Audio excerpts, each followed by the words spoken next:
Before we begin, if you struggle to remember high-yield medical concepts, I've created a clean medicine mnemonic pack that turns topics like this into fast, exam-ready memory tools.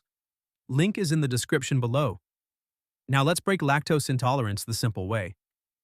Lactose intolerance is one of the most common digestive disorders worldwide, and at its core, it's simply the inability of the small intestine to break down lactose, the sugar found in milk.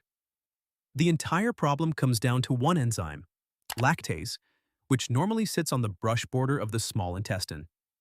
When lactase levels fall, lactose stays undigested and unabsorbed, and that single failure triggers everything that follows. Undigested lactose reaches the colon where gut bacteria ferment it. This fermentation produces hydrogen, methane, carbon dioxide, and organic acids. These gases stretch the intestinal lumen, drawing water with them, creating the classic symptoms: abdominal pain, bloating, flatulence, diarrhea, and sometimes vomiting. Symptoms usually appear 30 minutes to a few hours after consuming milk or dairy. There are several mechanisms behind lactase deficiency. Primary lactase deficiency is the most common, an age-related decline seen in many populations worldwide. Secondary lactase deficiency occurs when diseases damage the intestinal mucosa, such as celiac disease, Crohn's disease, infections, or even after chemotherapy or antibiotics.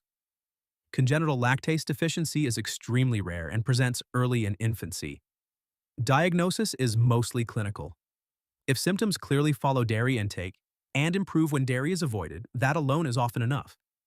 In fact, a lactose-free diet trial is both diagnostic and therapeutic. Remove lactose, and symptoms fade. For confirmation, the best test is the hydrogen breath test.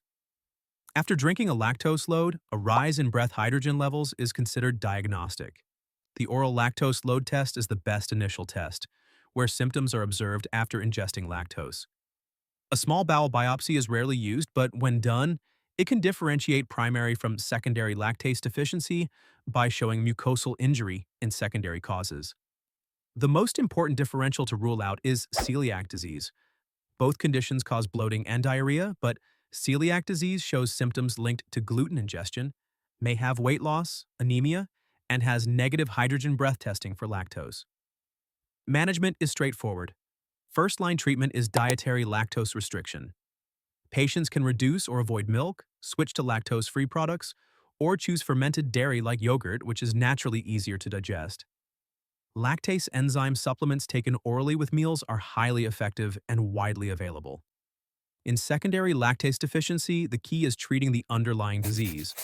Once the mucosa heals, lactase activity often returns. Complications are uncommon but can include electrolyte abnormalities if severe diarrhea occurs, especially in children or older adults. The essential idea is this: lactose intolerance isn't a dangerous disease. It's a benign enzymatic deficiency that becomes symptomatic only when lactose is consumed. Understanding how it works makes the diagnosis simple and the treatment highly effective.